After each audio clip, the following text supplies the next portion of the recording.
Hello and welcome to the beautiful Epona Farm here in picturesque Hidden Valley, California. We're here as part of the continuing process of education provided by the United States Equestrian Federation, with funding from the Pacific Coast Horse Shows Association in conjunction with the Schuler Family Foundation and with detailed technical support from the United States Hunter and Jumper Association. We're here to clarify the correct way to perform the United States Equestrian Federation's hunter seat equitation tests. While serving as a visual guide for both riders and trainers, this program will also become the primary educational tool for United States Equestrian Federation hunter seat equitation judges clinics, thereby standardizing the objective details of hunter seat equitation flat work. Generally speaking, one's knowledge of hunter seat equitation is based on one's own experience and professional instruction. Personal interpretation can cause diversification in styles and concepts, making teaching and judging somewhat subjective. By defining what is correct and how correct is achieved, this program will help foster consistency in training, riding, teaching, and judging. Our goal is to demonstrate the proper way to perform the United States Equestrian Federation hunt seat equitation tests and the basic training movements that are commonly used to create balance, flexibility, and strength for jumping horses. Our demonstrations will illustrate how hunter seat flat work and movements are based in dressage. We will also discuss the importance and difference of the rider's position in each discipline. The movements shown can be and are often used in our United States Equestrian Team classes and equitation medal finals. Whenever appropriate, we will discuss the level of difficulty and appropriateness of these movements to the level and proficiency of the rider. We're proud to introduce two of the most esteemed riders in their respective disciplines in today's American equestrian world, in the discipline of dressage and in the discipline of hunters and jumpers. Each has studied the other's discipline and has tremendous respect for it.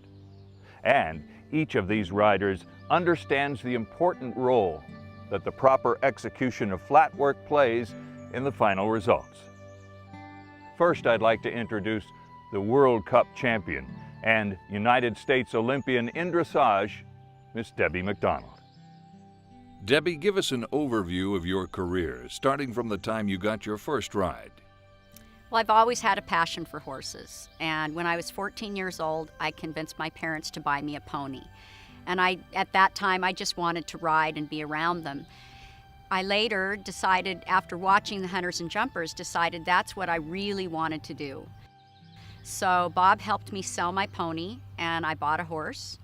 And from there, I wanted more and more and more. I wanted more knowledge, wanted to show.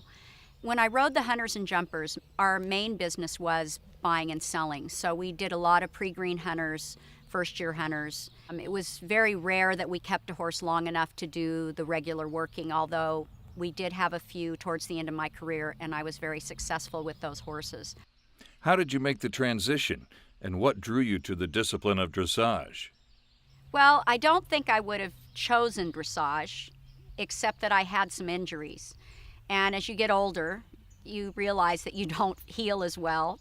And actually, it was Bob's decision to try dressage because it was an upcoming sport in America. And he felt that, if nothing else, we could start some young horses and sell them. And I think in the hunter-jumper world, I had a lot of discipline and a lot of basic dressage that I wasn't aware at the time I even had. And I think that is what has made me as successful in the dressage world, was the discipline that I achieved in the hunter-jumper world. Since I've made the move into dressage, I have been very fortunate to have done 3 World Cups, 2 World Equestrian Games, and the last Olympics in 2004 in Athens. Can you give us your personal definition of dressage? Basically, the word dressage means training, and I think that we always strive to achieve a horse that is sensitive to our aids, a very well-balanced horse, a horse that rides very equal in both reins, both legs, feels very symmetrical, but yet elastic and able to go from one extended gait to a collected gait without looking like there's any strain involved. The judging of dressage movements is much more definitive, whereas in the hunter seat equitation flat work it has been somewhat subjective. How do you feel about the hunter seat riders making a transition to something that is more clear-cut and clarified? I think it's only going to make the sport stronger, and I think for anything to grow, I think there has to be a foundation and something that everybody can aspire to achieve. Then both disciplines lend themselves to the expertise and execution of fundamentals. Absolutely. I think both of them have so much in common that people aren't aware of. Being a former hunter jumper rider, I wish I knew then what I know now, because I really feel like I could have influenced the horses better than I did then. Learning all these things for dressage only benefit the equitation horses and jumpers and hunters alike. I definitely feel that this video will give us better riders, trainers, and judges. And now I'd like to introduce a young lady who won the National Equitation Finals and has coached a winner of those same finals, an international rider and judge, Miss Cynthia Hankins. Cynthia, would you give us an overview of how your riding career started? I came basically from a riding family, Mike. My mother was an instructor. My father hunted when he wasn't working, so on weekends they would head off and do a lot of fox hunting. I fox hunted, I did pony club, and began showing when I was around 3 in the lead line, and then continued on to ponies with my mother teaching me. When I was about 9, my mother decided that I needed to have another instructor help me, so I went to a Pennsylvania top hunter rider and trainer at that time, Junie Culp, and progressed from him to George Morris eventually when I was 12. With George, I worked as a working student with him, and then at 17 won the AHSA, now the USEF, medal finals. Thanks to George, I was introduced to Burt Demethy. And at 17, while I was still working with George and still as a junior rider, I went and rode on the flat and learned quite a bit of flat work in developing young horses on the flat and gymnastics with Burt at that time. Now, George Morris's program always included a lot of flat work, but the addition, as you mentioned, of Bertolin de Nemethy, who was the chef de keep for the United States equestrian team, had to have added a tremendous amount of additional knowledge that you could apply to the hunter and jumper discipline. Exactly. George, his system was very clear, very correct, and it was a discipline. It really had a progression and order, and you did incorporate flat work in order to make your horses more supple, lengthening, shortening, responsive to your aids, and that also helped, of course, in the equitation classes. Riding with Burt, I found it as if I was going on to graduate school, if you will. And he was, even at that time, he was probably in his 60s. He was really quite good on the flat, and to this day I can hear his words in getting a horse light, making them responsive, listening to my leg. And I find that was irreplaceable education for me. Since 1983, I've been a large R judge and have had the opportunity to judge 3 times the USEF medal finals. With my co-judge, we are responsible for designing the courses. The tests, the courses that are designed at the highest level for the medal finals require a very responsive horse, lengthening, shortening. You're asking questions, actually, of the horses and riders that require a good foundation and fundamentals on the flat to prepare their horses, to make them listen, to understand a smooth bending line, to lengthen and shorten and show it invisibly, to make it look actually as if it's an exercise where it's the art of doing nothing, when actually it has been hours of flat work and good training on the flat that has gotten their horses to listen to them and to respond effectively. Share with us, if you would, what it's like to be the coach of a medal finals winner. As it turned out, 20 years after I had won the medal finals, I was in a position in working with Linda Huff from Northern California to have a rider who was really one of the top junior riders at that time. A lot of our preparation was really not so much the jumping as much as preparing this one horse on the flat because it was, in fact, his first year. He was a 6-year-old. It was his first year of showing. And jumping endlessly was really not the answer. In fact, we had prepared him a lot on the flat, did very low jumps just before sending him into the ring. And although I had been hoping that she was going to be able to win the same medal finals that I had done, she had to wait 2 weeks and then do it in the Maclay finals. Cynthia, can you give us a sense of how the infusion of the technical fundamentals of dressage influences a hunter seat equitation rider? The movements on the flat are really going to be a precursor to the jumping and the tests that are asked of riders every day in the horse show, be it in the hunter ring, the jumper ring, or in classes of equitation. You wouldn't be able to do a short rollback turn to a difficult bending 5-stride line without having your horse carefully prepared on the flat to listen and come around your leg, to move up effortlessly and efficiently, and then to come back and steady nicely to your hand. In working with Debbie on this project, I really believe that we'll be able to show the marriage between the two disciplines, while to a certain level, the training of the young horses really is quite similar before we branch off to our own specialties. I feel that we'll be able to show and help educate riders, trainers, and judges to the correct movements, showing them exactly how they can be done at the highest level of dressage, with certainly one of our top riders in the field today, and then how we apply it to the hunter seat equitation discipline. Balance. Form follows function, and function follows form. Creating balance is critical in every horseback riding discipline.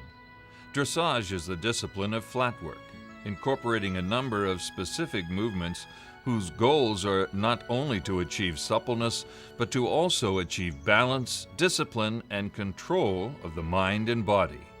Specific movements, done correctly, are necessary to obtain this harmony between horse and rider.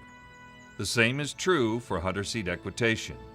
To properly execute any of the USEF tests, a rider's body position is critical to achieving the necessary connection and balance. All sports have their own special dynamic dictated by the physical laws of mechanics, motion, and gravity. Whether you play tennis, golf, or basketball, one principle seems to be universal. Form follows function, and function follows form. In horseback riding, the motion of the horse dictates the rider's proper position. Each individual discipline dictates which modifications must be made to these natural positions. Cynthia and Debbie will now discuss how saddles influence the rider's position. Dressage riders use different tack and equipment than hunter seat riders. Debbie and I are here with 2 examples of our saddles for the respective disciplines. I've got the close contact saddle. Close contact in recent years has meant to literally mean closer to the horse, where the rider is able to really feel the horse underneath them, to get their legs around the horse's barrel. The depth of the seat is more shallow than a dressage saddle, in that the rider is able to get up out of the tack into the 2-point, particularly in the hunter disciplines, where you want to have a horse be light and show a lot of expression at the jump. In the equitation and jumper classes, a little bit deeper seat, as you can see here, the rider is still able to sink into the tack, into a 3-point or a light contact, in order to engage the horse's hind end. The length of the flap for the saddles depends really upon the rider's length of leg and their conformation. Overall, the shape of the saddle is determined so that it sits directly over the horse's center of gravity, and we have a bit of a knee roll, but really the angles that are created will be a little bit shorter than you'll see with the dressage saddle. Perhaps you'd like to explain the differences. Yes, as you can see, the dressage saddle has a lot more leather involved. Our job is to sit deep into the horse, and we also have to influence the horse's hindquarters. So this enables us to do that by sitting deep. We do not have to get out of the saddle like you would in the close contact saddle.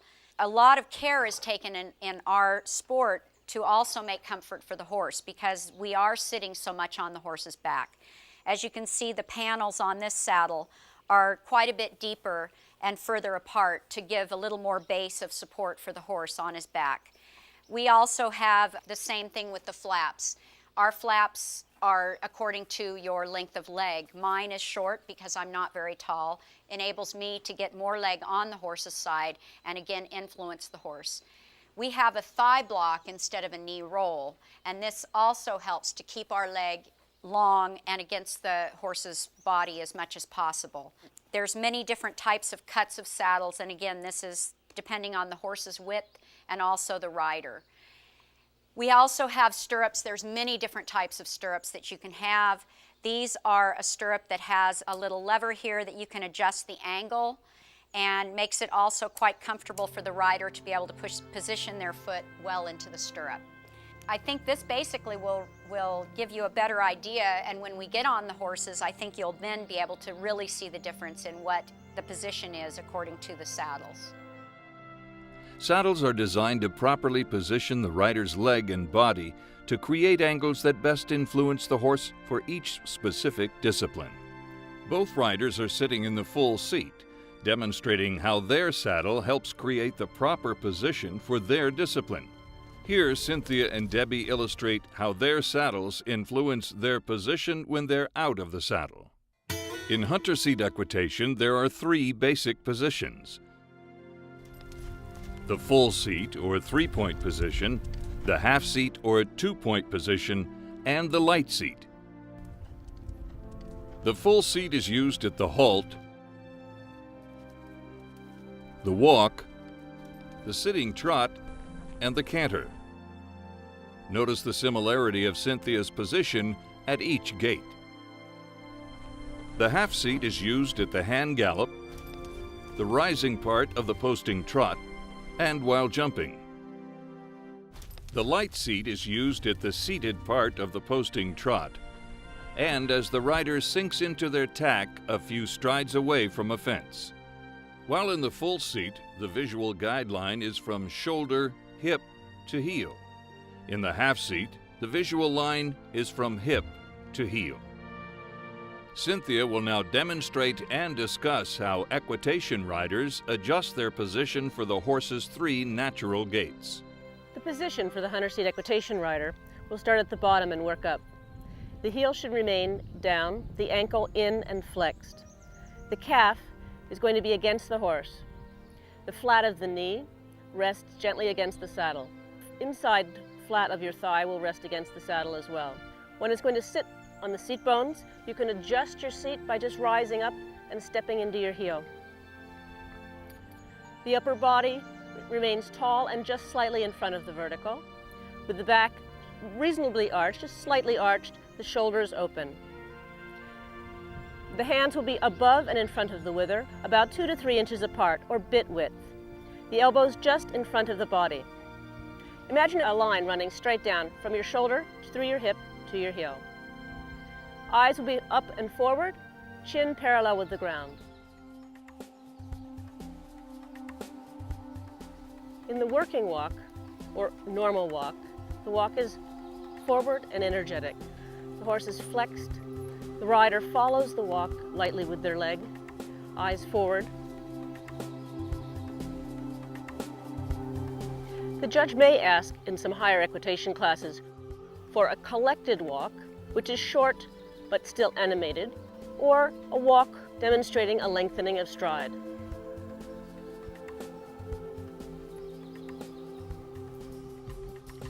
In demonstrating the working trot rising, the trot stays lively and energetic.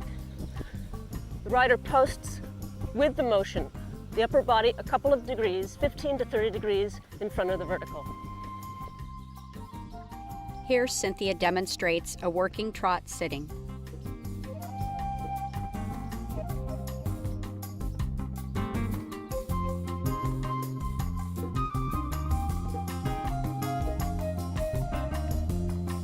This is a collected sitting trot.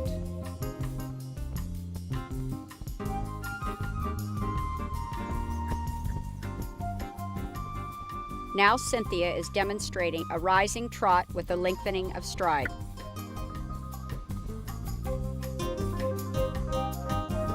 Again, rising trot showing a lengthening of stride.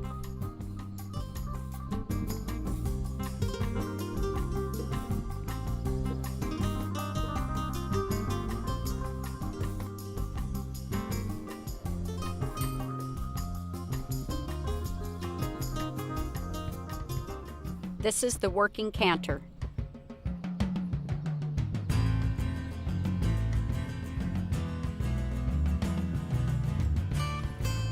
Cynthia is demonstrating the collected canter.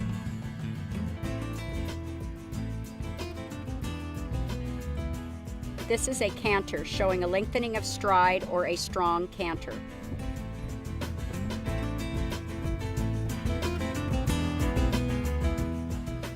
Again, Cynthia shows a canter with a lengthening of stride or a strong canter.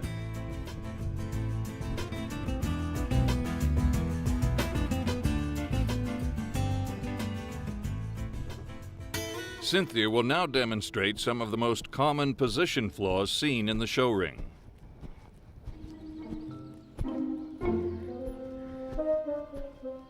Here Cynthia demonstrates a pinched knee and inverted wrist.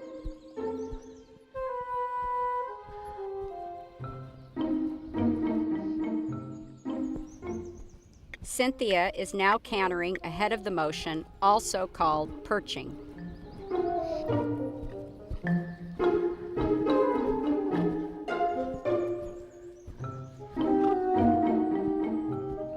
And now Cynthia is cantering behind the motion, appearing stiff with flat hands.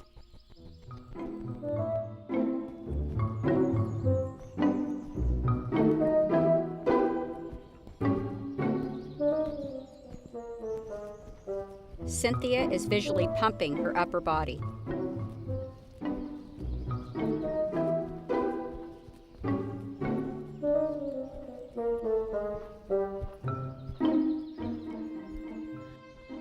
Cynthia demonstrates posting the canter.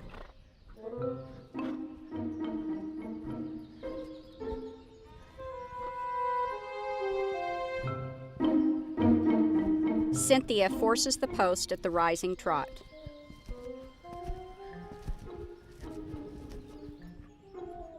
Cynthia is demonstrating lack of body control, commonly called the pony canter. Cynthia is demonstrating a light to half seat, typically seen in a hunter under saddle class, though this is not correct for equitation.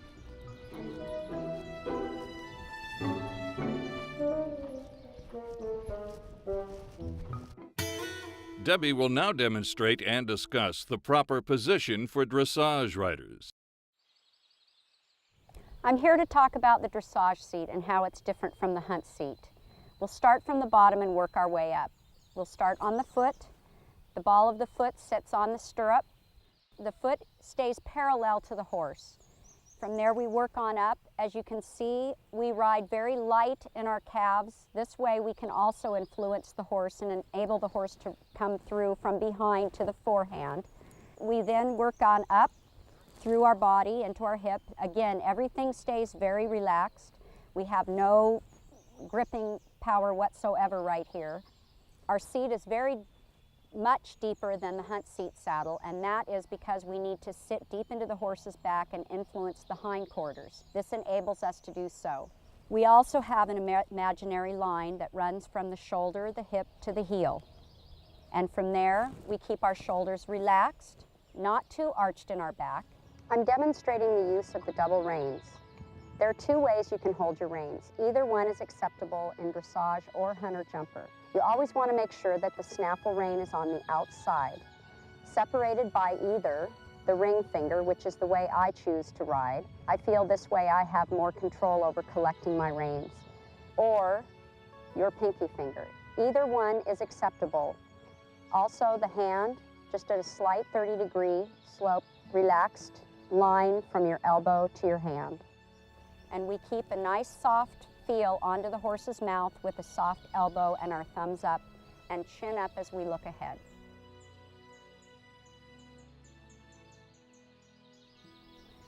Going to start with the collected walk. Horse should stay nicely, stepping forward, true 4-beat rhythm. All steps equal. Horse stretching nicely to the contact. Very light contact to the hand. In the collected walk, the horse should try not to overtrack or overstep into the front footfall too far.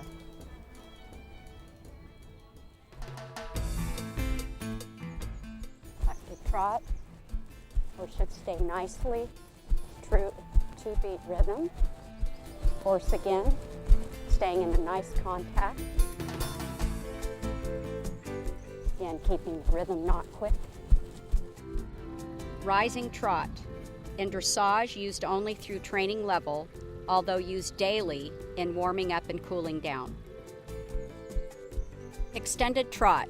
Horse should show ground covering gait, not only extension in the front leg, but also covering well behind. Again, extended trot.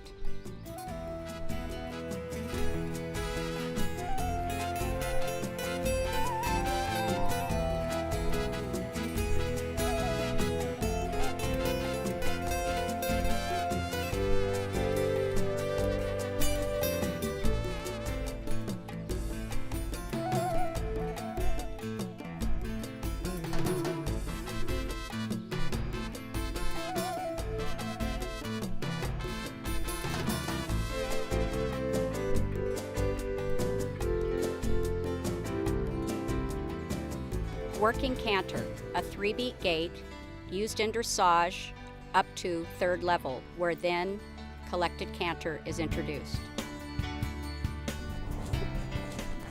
Collected canter, 3-beat rhythm. Horse should stay between rider's hands and legs. Nice light contact.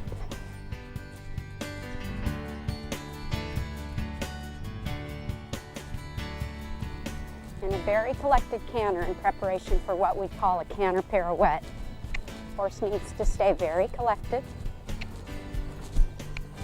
energetic on themselves, and can maintain the canter.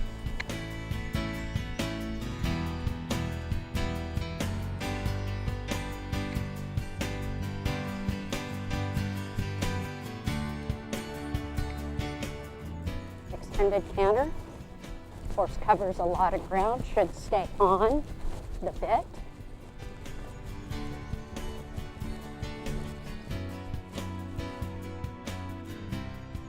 Extended canter.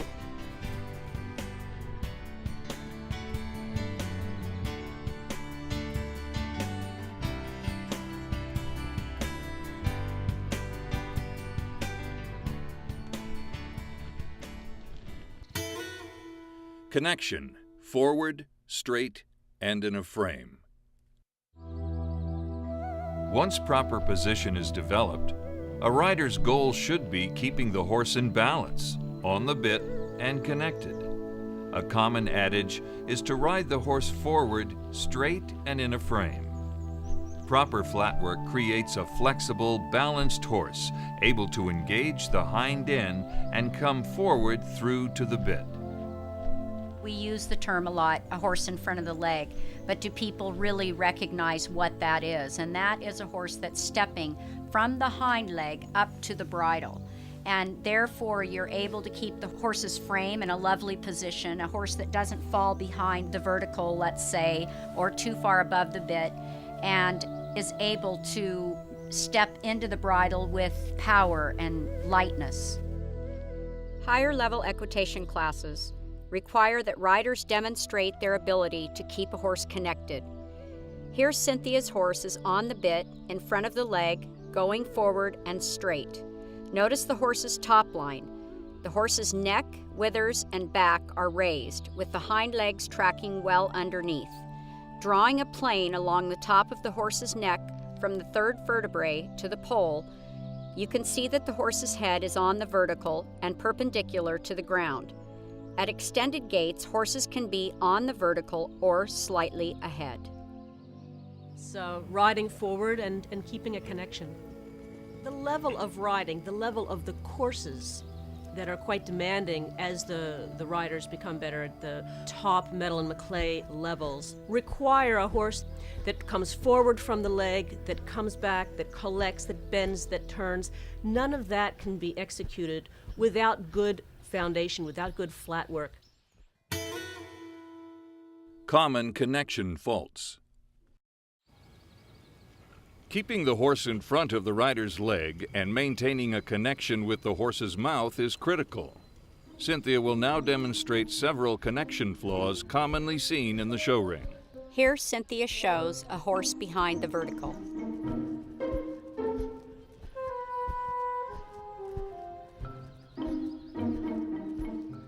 Now she's demonstrating a horse above the bit. Here you can see a comparison of a horse correctly on the bit, as well as above and behind the vertical. In the rule book, it states light contact with the horse's mouth is required. Here, Cynthia demonstrates the flaw of no connection riding with loose reins.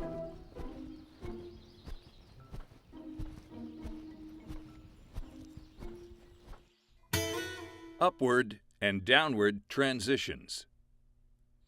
Judges may choose to work riders through the gaits collectively or individually in work-offs. The ability to keep a horse connected on the bit and in front of the leg through transitions demonstrates a higher level of sophistication, rather than just maintaining the 3 gaits used in a typical flat class. So we're going to start at the working walk, from the working walk to the working trot to working canter. Riders and judges alike must be aware that good horsemanship is always the goal when riders are tested. For instance, if a judge asks for a working canter from an extended trot, the rider should transition down to the working trot, then transition to the canter, and should not be penalized.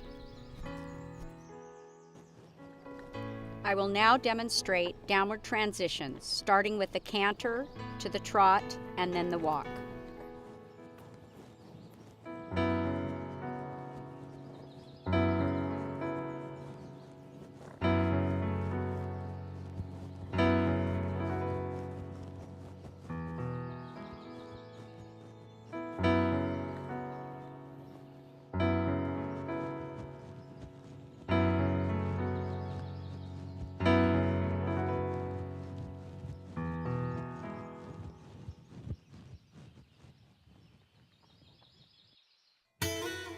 Cynthia will now demonstrate a few transition flaws.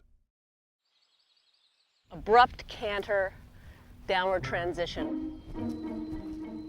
Here Cynthia takes her leg off and falls forward, hands falling on the horse's neck.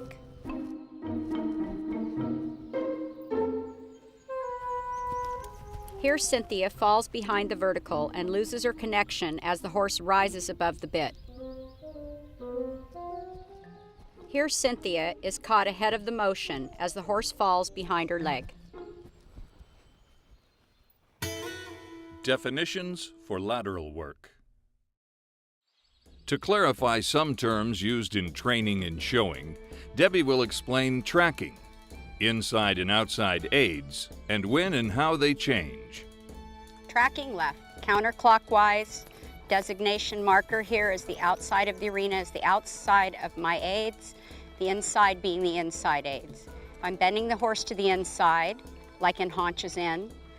I move my inside leg a little forward, that leg being the bending leg, the outside leg, outside. As I track still left, I can change the bend to the right. Again, designation is the bend. Now my right leg becomes the inside leg and the left leg the outside leg. I will now take this into a circle left at the walk. And again, my legs will be hanging basically on the same place on either side of the horse. Because I'm not asking for any lateral movement, the horse will just be asking to walk the horse evenly up into the contact. The degree of bend is determined by the size of circle. I'm on a 10-meter circle, so therefore the degree of bend is not going to be as much as it would be on an 8-meter circle. I now will go into the canter where I'll take my inside leg, slightly slip it forward. Right leg is slightly behind the girth. This way the horse realizes that this is the left lead that I want. And again, degree of bend is determined by the size of the circle.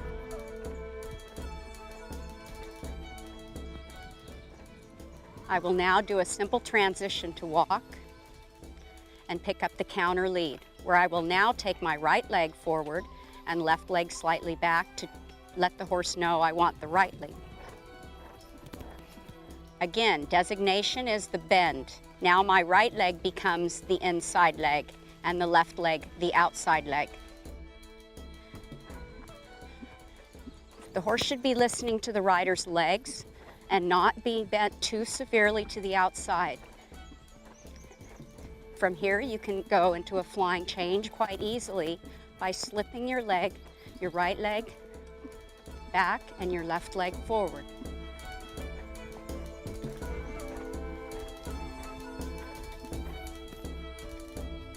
When a judge asks the riders to reverse without specifying how, the rider can choose to make a half turn or a turn on the forehand or a turn on the haunches. Whichever movement the rider chooses should be executed well. The half turn is a half circle followed by a diagonal line back to the rail. The rider waits to change their diagonal until right before they approach the track. The half turn in reverse is a diagonal line away from the rail, followed by a half circle back to the rail. The rider waits to change their diagonal until just before turning back to the track.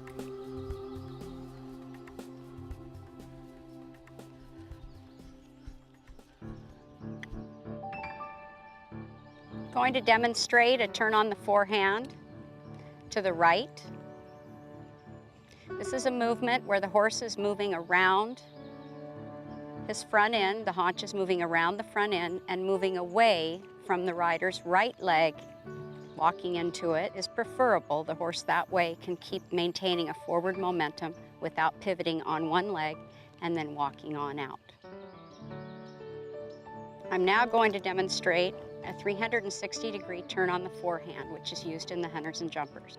This is where the horse will step his hind legs around the forehand, never pivoting on the front end, stepping around 90, 180, 270, 360. I'm going to demonstrate turn on the forehand using a barrel. This is sometimes a training tool. Keep in mind, keep it a little large, and asking the horse to basically step around the forehand and walking on.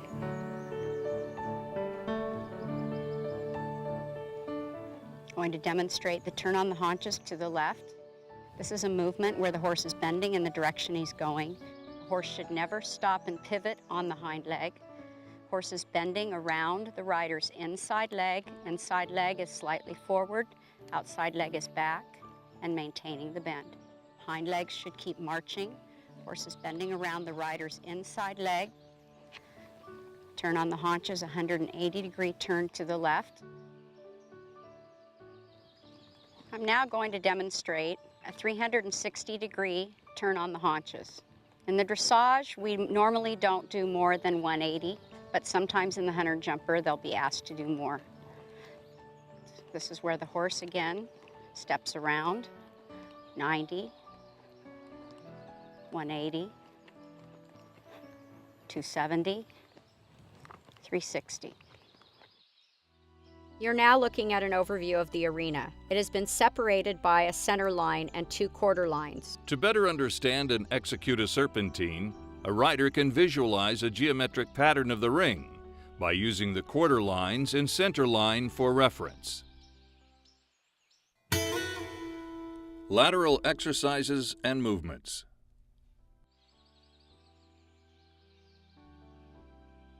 Lateral exercises and movements are used to create flexibility, strength, suppleness, and sensitivity to the aids, as well as to correct crookedness in a horse. Cynthia and Debbie will demonstrate these building blocks of training not included in the 19 USEF tests. Now we're going to focus on lateral movements, or exercises done from side to side. Movements used when riders are not traveling in straight line. These movements will be presented to you in the order they should be taught to the horse, from basic to complex. Learning all these things for dressage only benefit the equitation horses and jumpers and hunters alike. And a lot of the exercises are just simple things like sensitivity to the aids. A horse has to be sensitive to the leg. If a rider is continually got their spur in their side and the horse is ignoring it, then that is not going to keep your horse in front of the legs. With the hunter, you still want them to be flexible, yielding to your leg, giving, and supple through their body. So one very simple exercise is the leg yield, for example, where you're getting your horse to listen and move away from your leg. For example, if you're moving your horse away from your right leg, the horse is bent slightly around that inside leg and giving and moving slightly to the left. The body of the horse stays relatively parallel to the track that you have just left. Leg yielding is a horse's first introduction to lateral movement. I'm leg yielding right here, where the horse is crossing left, front, and rear legs over the right, horse slightly bent towards my left leg. The rule of thumb that I always say is the degree of bend depends on the degree of angle that you're doing. So for instance, if you're doing something just, let's say, a shoulder in, there's really not a severe degree of angle. So therefore, the degree of bend in the neck in the horse should not be that dramatic. The shoulder in helps start engaging the hind legs. It controls the shoulder, and it also starts the beginning of collective work. It's also a building block for half pass, straightness, and collection. As you're coming through the corner, you'd actually give the horse a little half halt. So you rock the balance of the horse a little bit onto the hind end instead of the forehand. That way you can better control the shoulder to guide it a little bit off the rail. The rider's inside leg should stay right about where the girth is. That kind of pushes the horse into the outside rein. The horse should be on 3 tracks, the left front and the right rear on the same track, with a slight bend in the horse's body. The bend should never be just neck, and a lot of times you see it's more of a neck in than a shoulder in. And that's because the rider doesn't have control of the outside shoulder. By riding the horse on the outside rein with a little bit of bend from the inside, inside rein is only for flexibility and bend. In preparation for shoulder out, rider will cut the corner slightly, ridden exactly like the shoulder in. Horse is on 3 tracks, bending towards the outside of the arena. Haunches in teaches bend and suppleness. Can also be used in training to help strengthen and straighten the horse.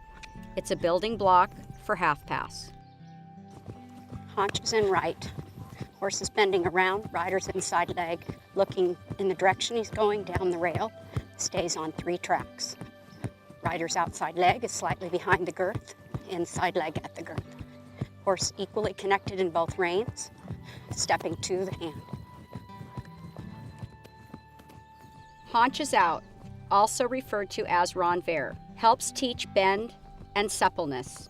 Encourages horses to carry weight evenly rather than falling to the outside shoulder. Haunches out. This is an exercise where the horse is bent to the outside of the arena. Rider's inside leg now is at the girth, and the outside leg is behind. Still on 3 tracks.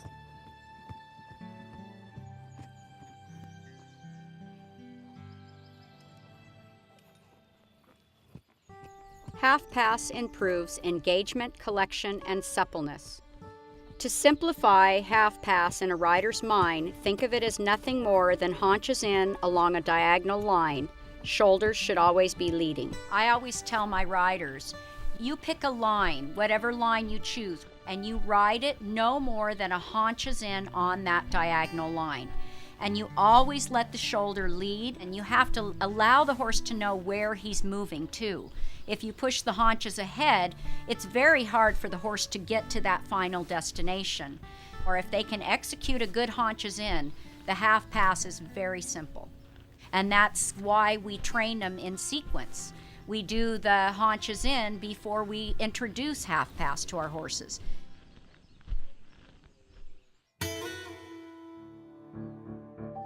The United States Equestrian Federation has designed 19 specific tests to help judges further test riders in equitation and medal classes. As each one of the tests and movements are demonstrated here, our experts will point out the purpose of each exercise, the specific details that the judges will be looking for, and the most common faults that judges see. Test number 1, halt. 4 to 6 seconds, and or back, to be asked for individually or collectively. We'll be demonstrating the working walk to the halt. The horse should be on the bit and connected. The halt should be 4 to 6 seconds. And then a rein back of 4 steps and walking forward. The rein back should be smooth and not rushed.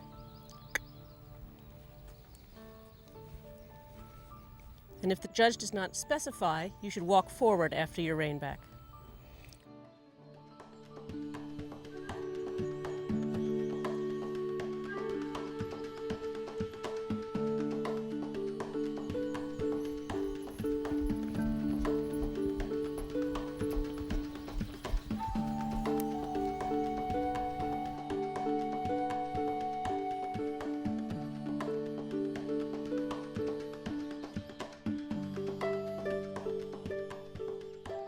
You don't always have to ask the rider to halt and back. Sometimes a halt would be sufficient, and then ask them to trot on again.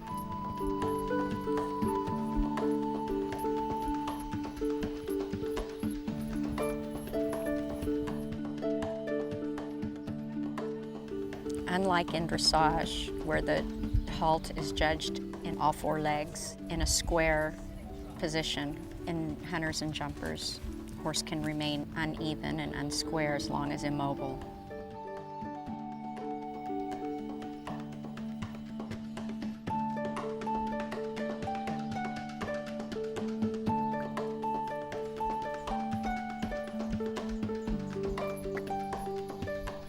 We'll be showing the working canter to the halt. And we can't clarify enough how the judges should be very clear in their instructions. Leave nothing for the rider to have to be mind readers.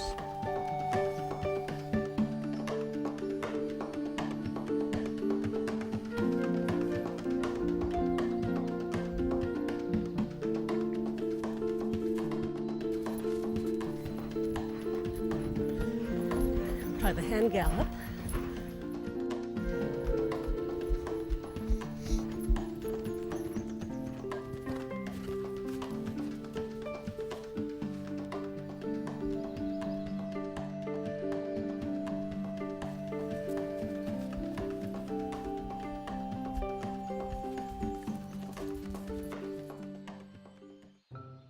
Common faults of the halt and back: horse resistance, crookedness, unevenness, abruptness in the halt.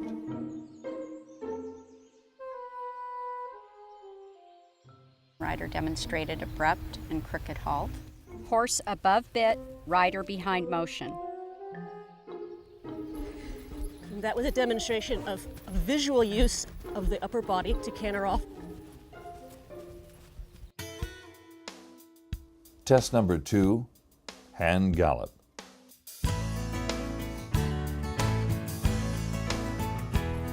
Remember that in the hand gallop, the rider is up off the horse's back and in the 2-point or half seat.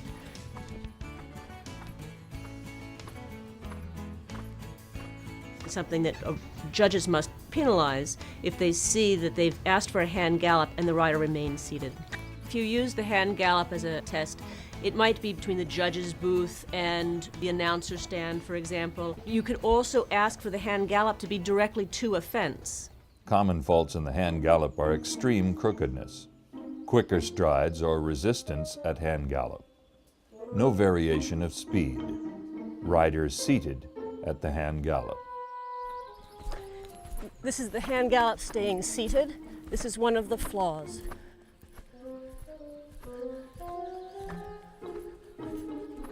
I'm doing the hand gallop now with no hand gallop, so it's another flaw.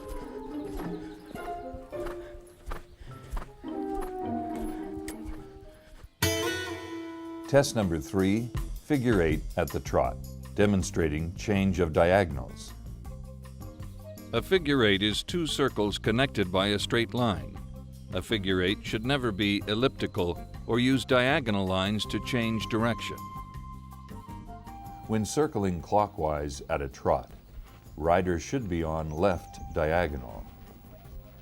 At the left diagonal, riders should be sitting the saddle when left front leg is on the ground.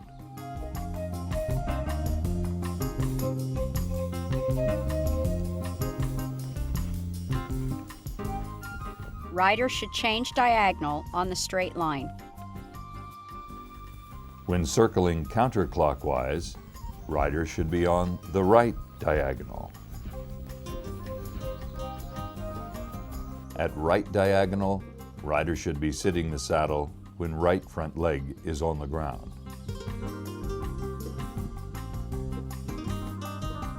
The rider should always be on the outside diagonal.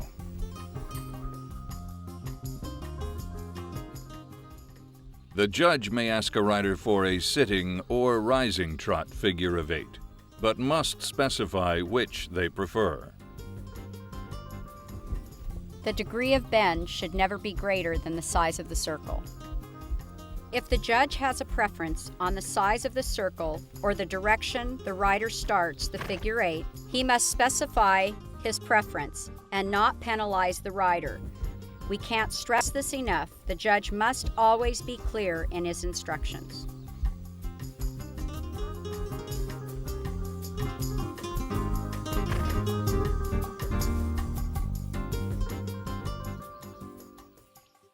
Figure 8 at the posting trot. She lines the horse up on a reference point and comes to a full stop. This is to identify for the judge that she is going to begin her movement.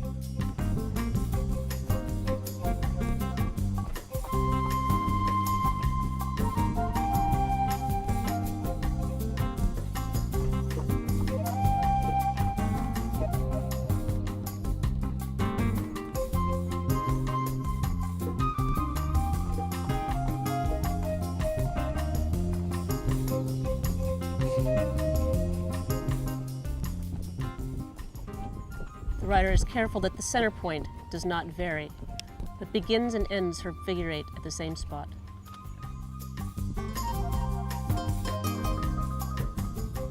Now sitting. Another option that a judge has is to ask for the posting trot or the sitting trot for the figure 8.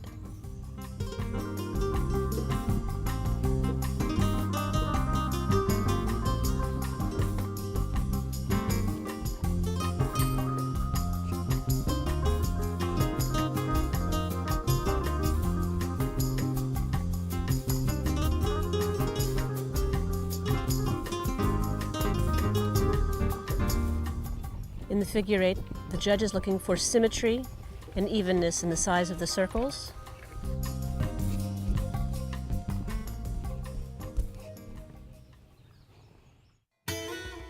Test number 4.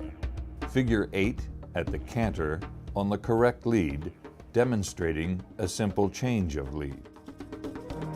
This is a change whereby the horse is brought back into a walk or trot and restarted into a canter on the opposite lead.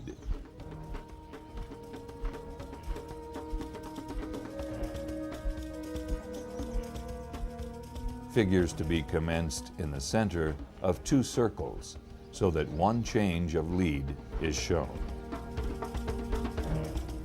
And if you have a horse that has an abrupt halt, it's always advisable that the rider steps forward to the halt. A halt before and after is preferred so the judge has a reference point for the beginning and the end of a figure 8. Although the judge's manual states 1 horse length to show straightness, in reality, 2 or 3 horse lengths are required to properly straighten the horse before beginning the new bend. In equitation, the simple change is through the walk or trot, but in dressage, the simple change is only through the walk.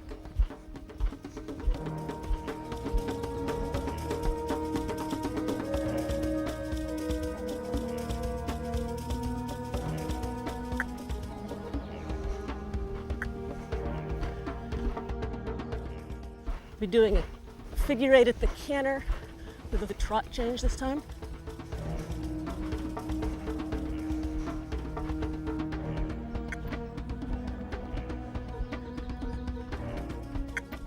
And what the judge might have in mind might not be what is seen when the riders perform that. It would be really a shame if during a big medal finals a simple change was asked and one rider performed it perhaps through the walk, the rest through the trot, and that rider is severely penalized.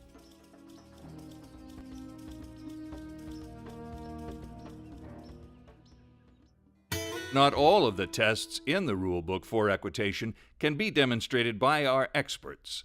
Among them is test number 5, working collectively at the walk, trot, and canter. Cynthia, when would you choose this particular test? For example, in the McClay class, it is a required test to bring all the riders back. When you bring riders back after jumping, you're able to see if a good rider can maintain his position on the flat. It gives you a chance to see their knowledge, to compare, if you have 2 riders that were close over fences, to compare their style, their position, and their general knowledge of their horse on the flat. Now, Debbie, how could we further determine their ability to ride on the flat by requesting additional movements? Well, I think it would be a great place to actually start, let's say wherever the judge was standing. He could determine, start haunches in, for instance, so many meters ahead of me and continue it past me.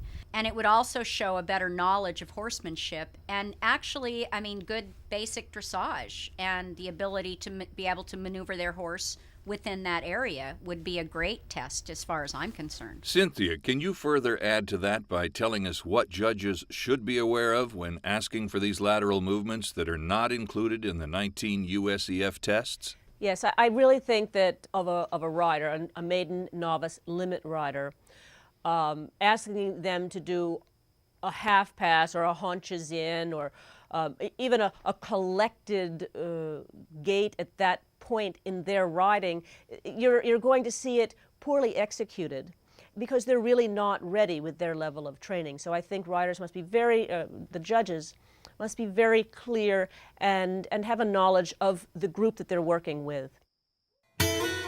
Test number 6. Jump low obstacles at a trot as well as at a canter. The maximum height and spread for a trot jump is 3 feet for horses and 2 feet for ponies. The trot, you have to be very clear and precise. It's often easier to slow the trot so that you're posting slowly or even drop into a sitting trot, which is allowed. Again, I encourage judges, if they ask for this trot fence test, that they specify posting and or sitting trot if they don't care. Be very specific, say the posting trot, the sitting trot.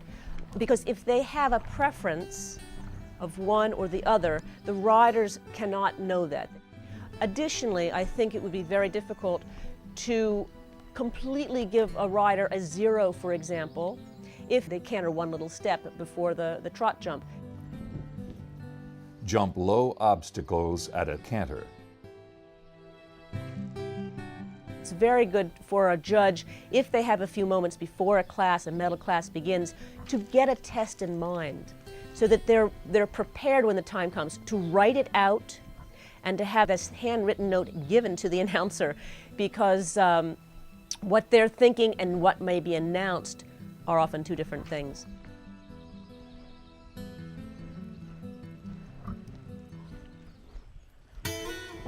Test number 7. Jump obstacles on a figure 8 course.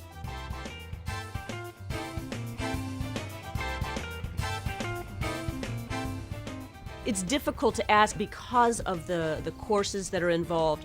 A predetermined course, the set course, it's not often available to you to ask this test. That is why we used one single jump and used it as the center of our figure of 8.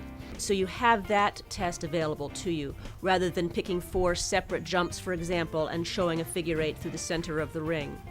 The test is used to show balance and collecting a little bit through your turns to execute the figure of 8.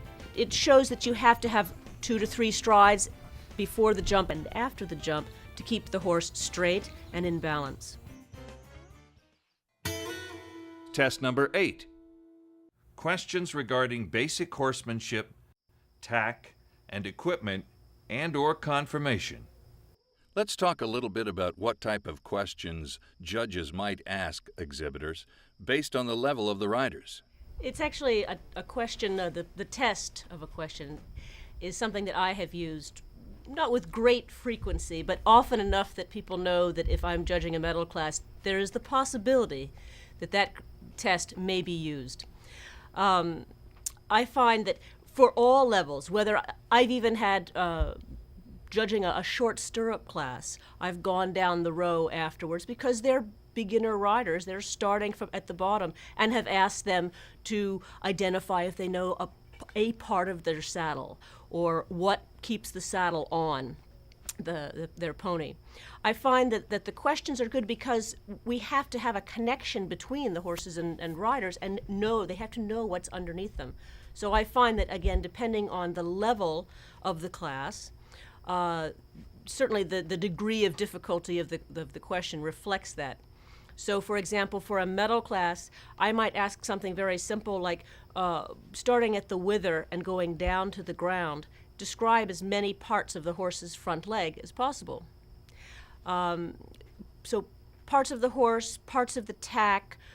You can even ask how many, if 72 feet is marked on the course chart, the hunter course chart, how many strides is that? One good reference is to go to the Pony Club manual. Another reference is to use George Morris's book, Hunter Seat Equitation.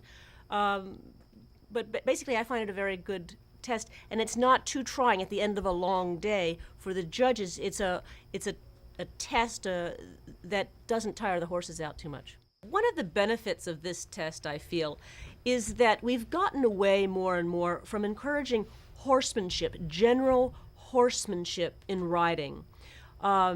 It's very easy to come to the barn and jump on the horse, take your lesson, and then go home.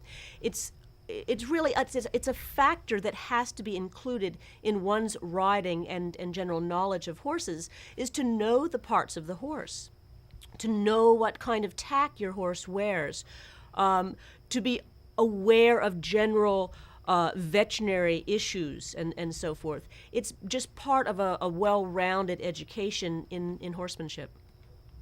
I totally agree with Cynthia on that. I think that today we've lost a little of that horsemanship through the years, and I think we need to bring that back in. And I can't emphasize that enough myself, that it's very important for the riders to know what they have in their hands. I mean, some of these riders are in a pretty severe bit and really don't even know what the bit's name is. So, or even what type of, shoe their horse is wearing. I mean, it's just basic, like she said, good basic horsemanship that I think, unfortunately, has been lost a little bit in the last few years, that I think it's very important that's brought back in. Test number 9. Ride without stirrups. Riders must be allowed option to cross their stirrups. Riding without stirrups is a test that is frequently asked by judges today. Riders may elect to simply drop their stirrups or cross them. In crossing them, the horse is less distracted by the bouncing stirrups. Please remember that judges must ask, when asking this test, that the riders may drop or cross their irons.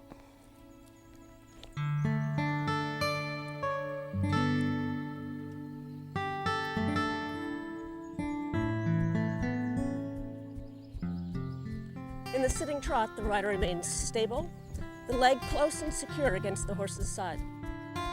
The toe up and the ankle flexed.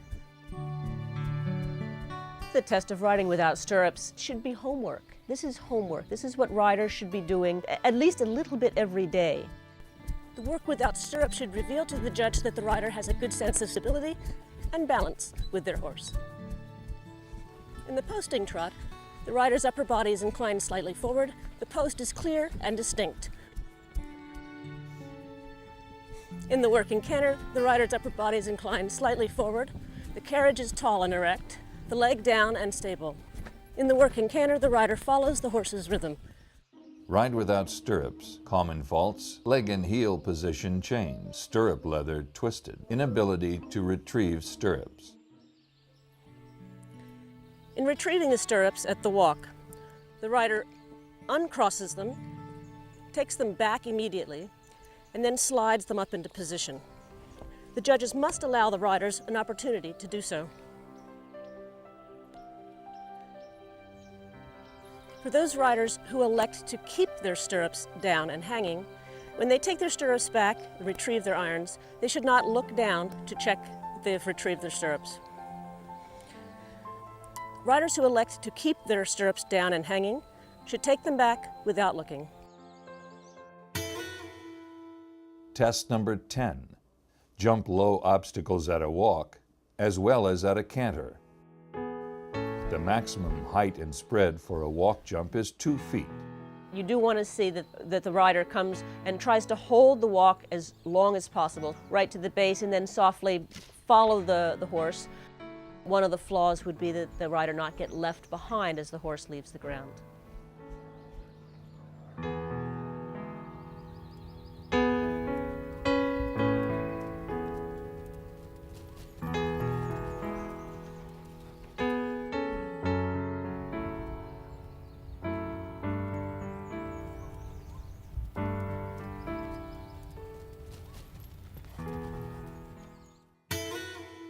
Test number 11. Dismount and mount individually. To mount, the rider takes the reins in the left hand and grasps the crest near the wither.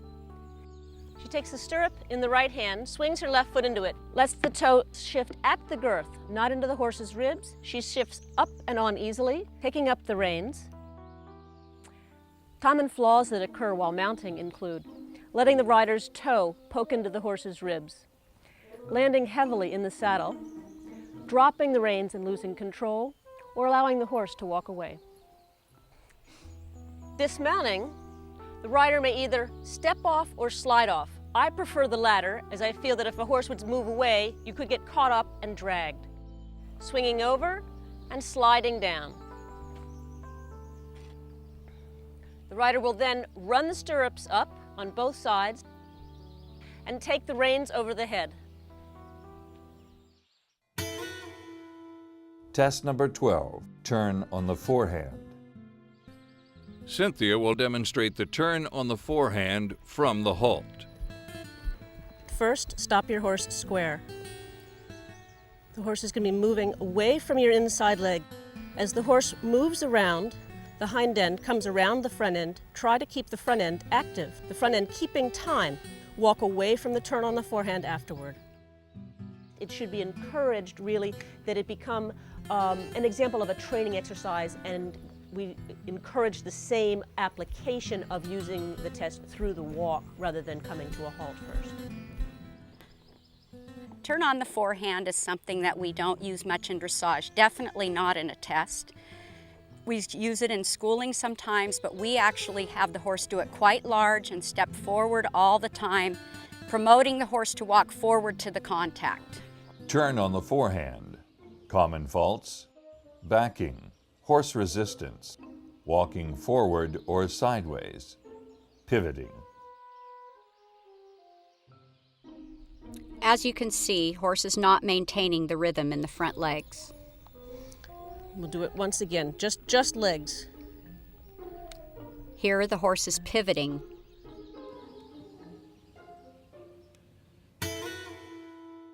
Test number 13.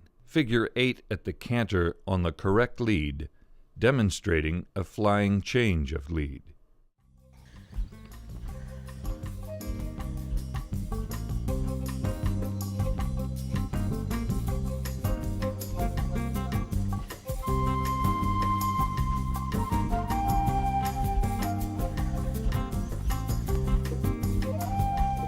Rider demonstrated flying change on center line. If a judge wants to see two flying changes of lead, as we are showing here, then it is technically a figure 8.5.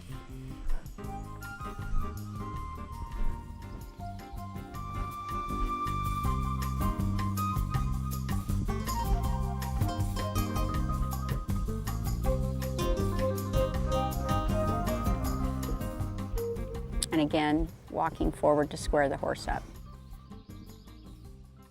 Common faults of the figure 8 at the canter. Wrong leads. Circles not the same size. Both hind legs jumping together.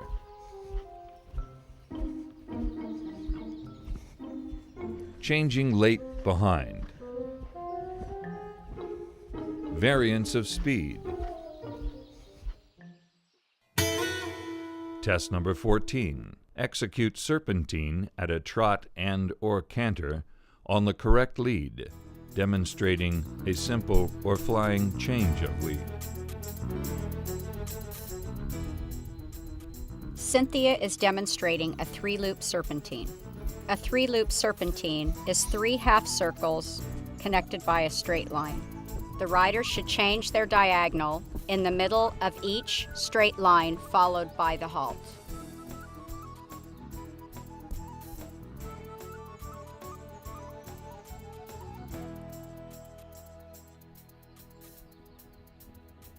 Debbie is executing the serpentine at the posting trot, dividing the given workspace into 3 equal sections. She changes her diagonal on the imaginary center line. The judge is looking for evenness in the division of the serpentine loops, and that the horse is properly bent in the direction that he travels.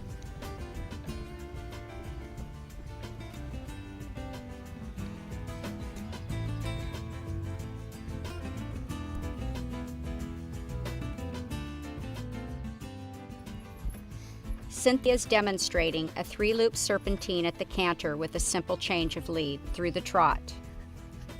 Loops should be symmetrical.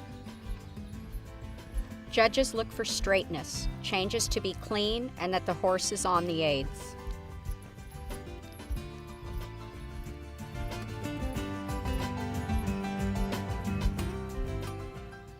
Rider nicely stepped the horse forward to the halt. Cynthia is now going to demonstrate 3-loop serpentine with a flying change.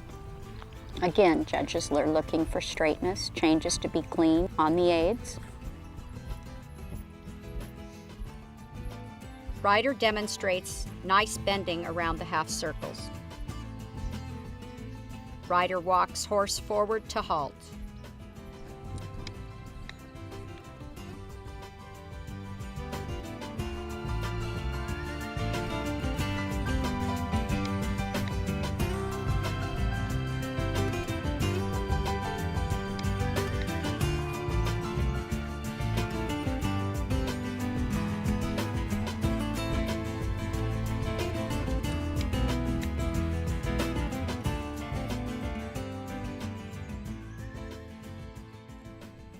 The common faults are wrong bending, no change of bend, rough transitions, uneven pattern, uneven loops, wrong diagonal, wrong lead.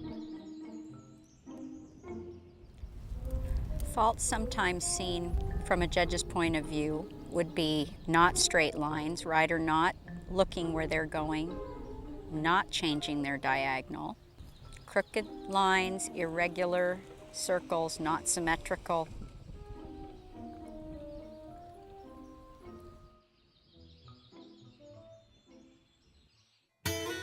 Test number 15. Change leads on a line, demonstrating a simple or flying change of lead. I cannot emphasize specifying exactly how many changes of lead that you would want on a straight line. And the judge should also indicate if they want simple or flying changes. 3 changes, simple changes through the walk. Transitions should be smooth. Again, horse remaining very straight and not uphill, not come off the bit.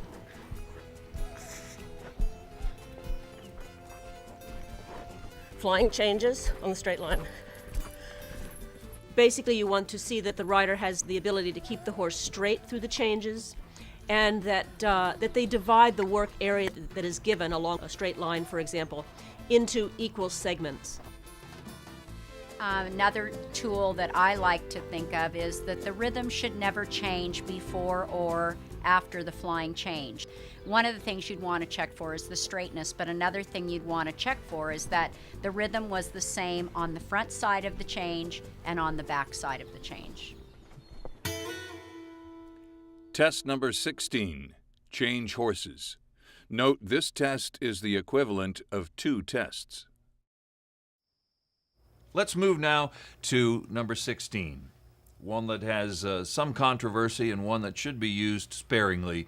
It's the changing of horses. Changing horses, the test of changing horses right now is normally restricted to the finals, to the higher education or the higher level classes, because the challenge of riding, these horses are very expensive in today's market, and it's the challenge of riding and switching horses. In my day when I showed equitation, we did this at every show practically. Every weekend at the local show, you changed horses. It was a given.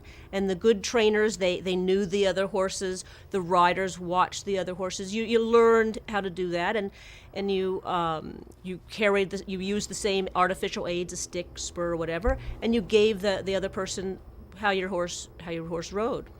Today, restricting it basically to the finals, to major finals and top equitation classes is probably the best thing to do for judges, because you take a great risk, and in today's society, that's a tough burden to bear. Debbie, how would you view this as a test you might want to use? Well, I have to agree with Cynthia. The fact that the value of horses has become so great that putting just anyone on your horse is, can lead to a disaster.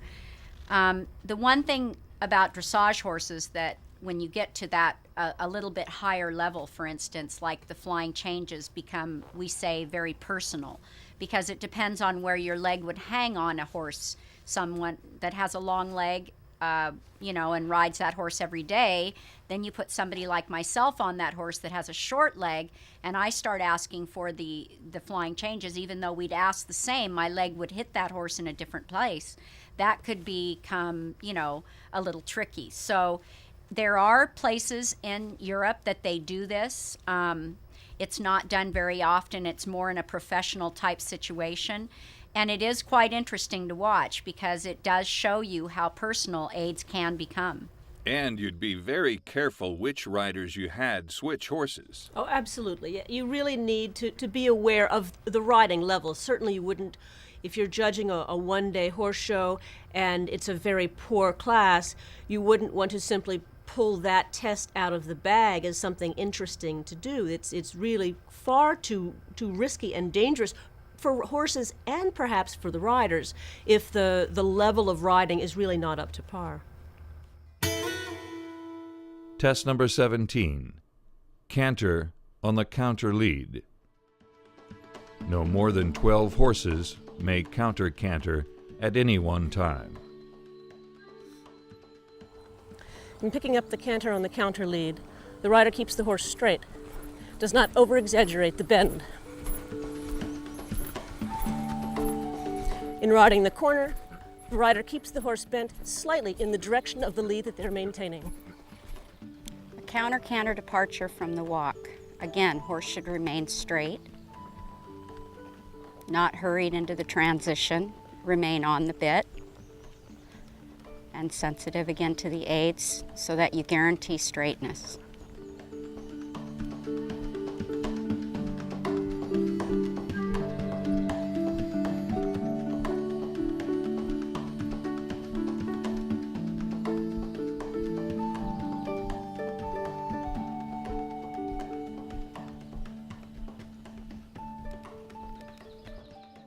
Canter on the counter lead. Common faults: wrong bend, haunches falling sideways, rushing. Weight on the forehand, rider forward. Test number 18. Turn on the haunches from the walk. Turn on the haunch. The horse never comes to a complete stop. It is walking around, picturing that you're creating two semicircles, one created by the hind end, one created by the forehand. The horse is bent in the direction of the move. It is not an easy thing to do. It requires the horse must be very much in front of the leg. Otherwise, the horse steps backwards and it's very hard to make the turn. And sensitive to the leg and where you place your leg, being, your inside leg again a little forward, your outside leg back. Basically teaching the horse to step the shoulders around the haunches. Turn on the haunches. In dressage, the importance here is to keep the energy flowing to the hand, always having the horse stretching to the contact, energetically stepping around the haunches. The main purpose here is to keep the horse's energy the same. The horse should be stepping evenly around the hind legs, not stepping backwards and not crossing too much behind. Turn on the haunches from the walk. Common faults: losing rhythm, backing, sticking a step with the hind legs, crossing the legs one behind the other. Here is a common flaw where it appears the horse is turning in the middle.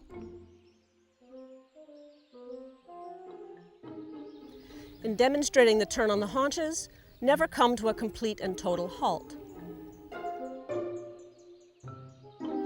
As you ask your horse around, you should be bending them in the direction of the move, not away from it.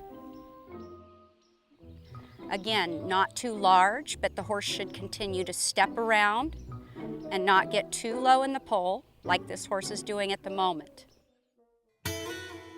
Test number 19. A demonstration ride of approximately 1 minute. The rider must advise the judge beforehand what ride he plans to demonstrate.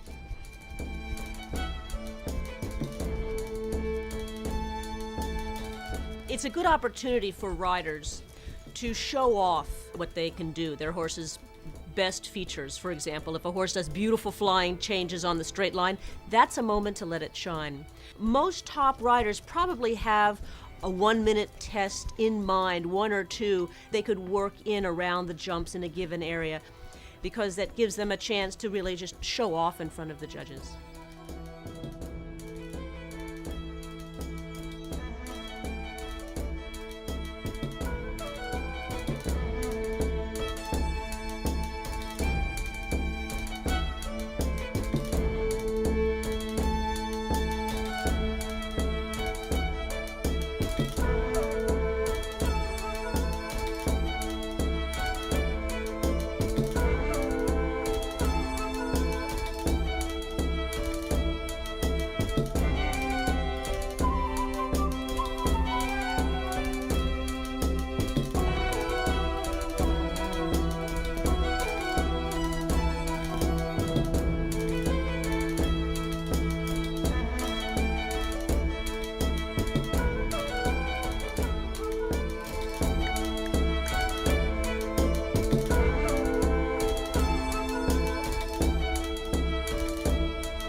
Areas where judges should state their preferences.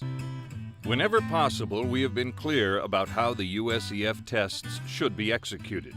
When there is more than one way to perform a test correctly, we recommend that the judges make their personal preferences clearly known, so that each rider has the same opportunity to perform the test correctly. In other words, a test should not be part guessing game. If the judge has a preference, it should be clearly stated. When evaluating a rider's overall performance, the judge must remember that the 19 USEF tests are just a small part of the big picture, and judges should be encouraged not to use the fault and out principle. We are encouraging good, solid horsemanship and proper training techniques through continued education. During this program, we've demonstrated how the correctness and precision of dressage is the basis for hunter seat equitation flat work.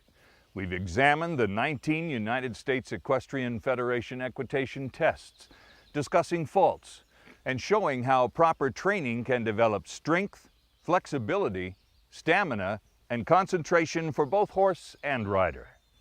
This program will be used instructionally at judges' clinics all across the country, with the explicit goal of standardizing the judging of equitation. Understanding the importance of flat work and incorporating these movements and these tests into your own riding program will help you develop as a rider and a competitor. It will serve you and your horse, and hunter seat equitation as a sport. We greatly appreciate your interest and hope that this program will be found useful and informative. We'd like to extend our greatest appreciation to the Pacific Coast Horse Shows Association and the Schuler Family Foundation for funding this project. We'd also like to thank the United States Hunter and Jumper Association for their technical assistance in the correctness of the content. Thanks to Cynthia Hankins, Debbie McDonald, and Michael Moran for their time and expertise. A special thank you as well to Miss Linda Fowler and Epona Farms for the use of their beautiful facility, and the California Professional Horsemen's Association Foundation. And thank you to Blake Lindsley, Jamie Taylor, Elizabeth Gabler, Sue Davis, and Linda Fowler for the generous use of their horses. And a special thank you to Miss Button Baker and Miss Rosie Reed